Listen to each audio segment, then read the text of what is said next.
नवरात्रि रे आमे माँ दुर्गा 9 अवतार को पूजा करिथाउ।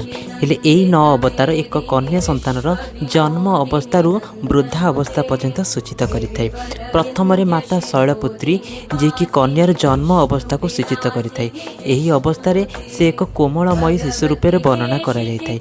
द्वितीय रे माता ब्रह्मचारिणी जेतेबेले शिशु कन्याटी ब्रह्मचार्य आश्रम प्रवेश करे अर्थात गुरुकुल आश्रम प्रवेश करते तो सही समय को माता ब्रह्मचारिणी रूप में वर्णना कराई।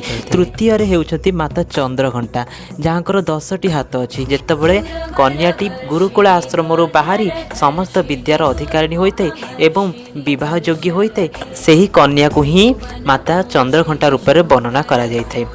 माँ दुर्गांकर चतुर्थ अवस्थार माता कुष्मांडा। माता कुष्मांडा हेउछंती सेही गर्भधारिणी स्त्री जे कि एक नूतन जीवन को जन्म देई थाए।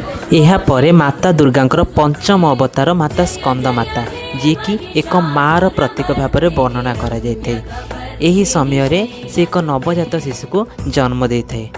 षष्ठ अवतारे कात्यायनी जे कि निज संतान को समस्त विपद रक्षा करिथाए एवं सप्तम अवतार रे माता कालरात्रि अवतार रे से निज परिवार को समस्त अशुभ खराब दृष्टि को विनाश करिथाए एवं निज संतान को सर्वदा रक्षा करिथाए। माँ दुर्गांकर अष्टम अवतार महागौरी अवतार।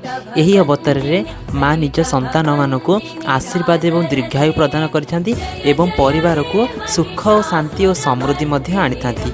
माँ दुर्गांकर नवम अवतार रे अर्थात सिद्धिदात्री अवतार रे से समस्त विद्यार अधिकारिणी हेला परे निज संतान मान को उत्तम मार्ग प्रदर्शन करिथांती। तेबे आसंतु एही नवरात्रि रे माँ दुर्गा को केवल मूर्ति भितर सीमित न रखी समस्त हृदय रे माँ दुर्गा को देखिले माँ दुर्गा निश्चिंत आमको आशीर्वाद रूपे प्रदान करिवे। जय माँ दुर्गा।